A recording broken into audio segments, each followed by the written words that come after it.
Ada saat dalam hidup di mana cinta tumbuh seperti bunga liar di tepi jurang, indah namun rawan terjabut angin takdir. Aku Dimas hanyalah lelaki biasa yang menanam harapan di ladang kesederhanaan. Dan Maya adalah mentari pagi yang dulu menyinari setiap langkahku. Bersama kami merajut mimpi, menjahit bahagia dari benang-benang harapan dan selembar kain ketulusan. Rumah kami kecil, tapi hangat. Tak ada perhiasan mewah di dindingnya, tapi setiap sudut dipenuhi tawa dan cita-cita.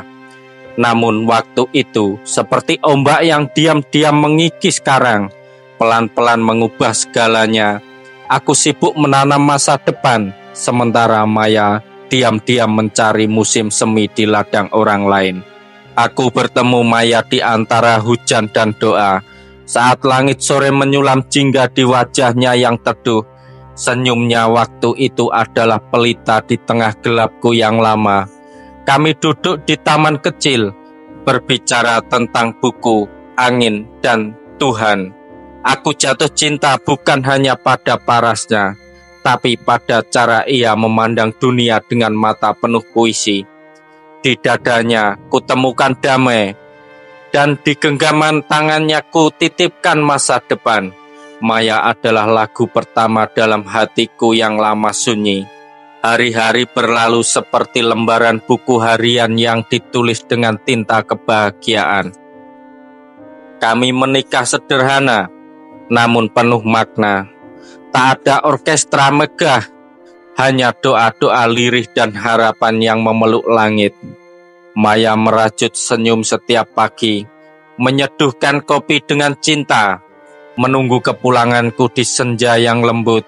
Kami bermimpi tentang anak-anak yang akan bermain di halaman, tentang kebun kecil di belakang rumah, tentang hari tua yang kami akan habiskan sambil tertawa menatap langit. Namun cinta, seperti bunga, butuh lebih dari sekedar air dan cahaya. Ia butuh hadir yang nyata, bukan sekedar nama di layar ponsel atau suara lelah di ujung malam. Tapi saat itu aku belum mengerti. Kupikir cinta cukup diberi makan oleh kerja keras dan setia.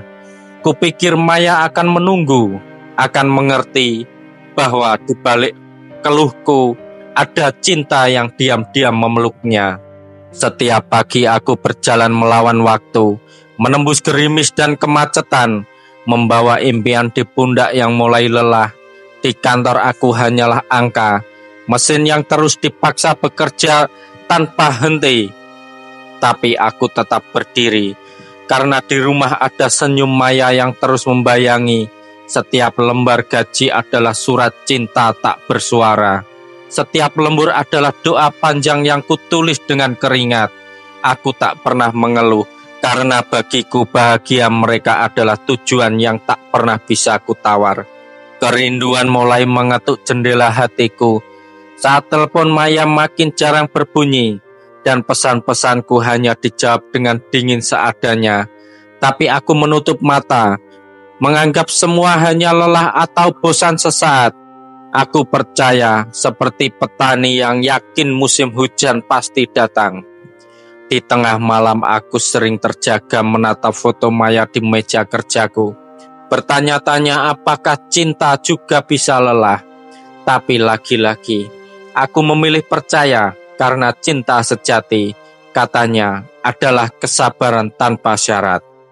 Aku mulai menyimpan surat-surat cinta dalam bentuk barang.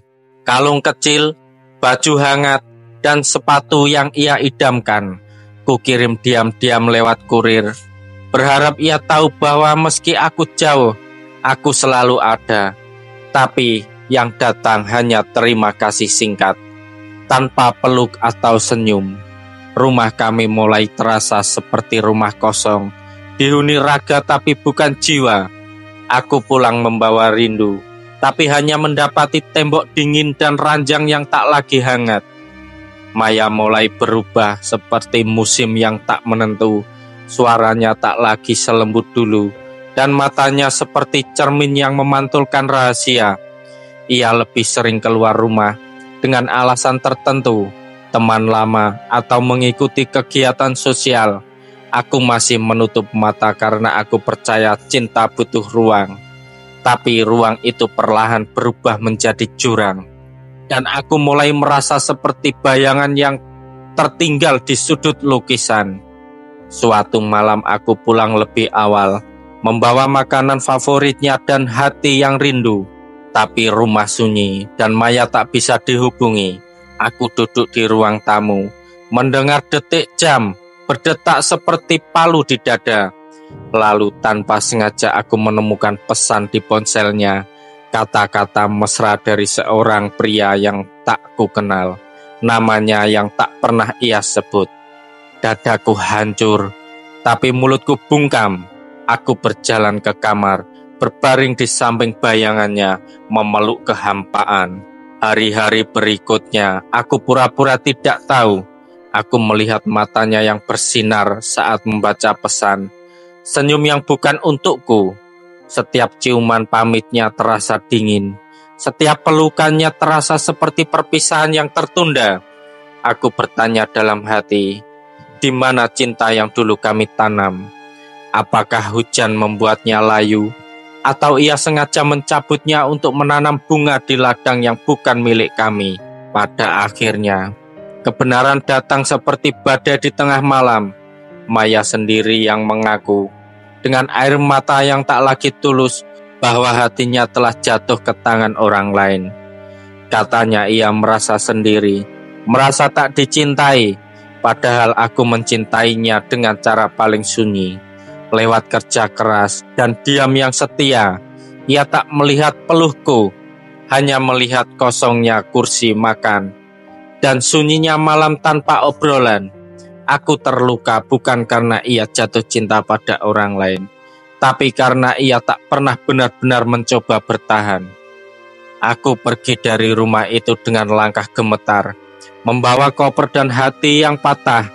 Setiap sudut rumah berbisik tentang kenangan, tentang tawa yang dulu kami bagi.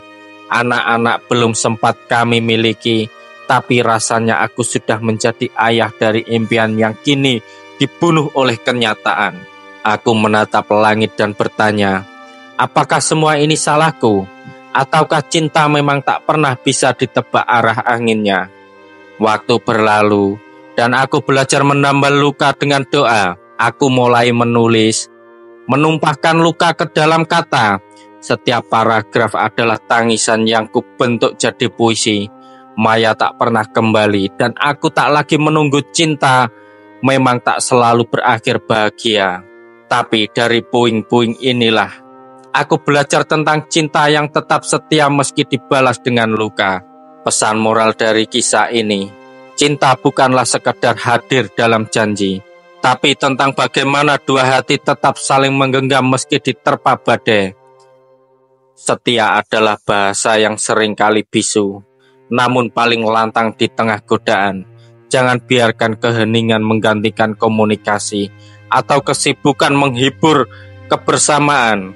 Cinta yang abadi tumbuh bukan dari banyaknya waktu yang dimiliki, dari ketulusan untuk terus memilih satu sama lain setiap hari meski dunia berkata sebaliknya. Sebab pada akhirnya cinta sejati adalah tentang siapa yang tetap tinggal ketika alasan untuk pergi makin banyak. Jangan lupa kalau suka video ini kasih like, komen, dan share ke teman-teman kalian. Dan pastinya subscribe untuk konten-konten cerita seru berikutnya.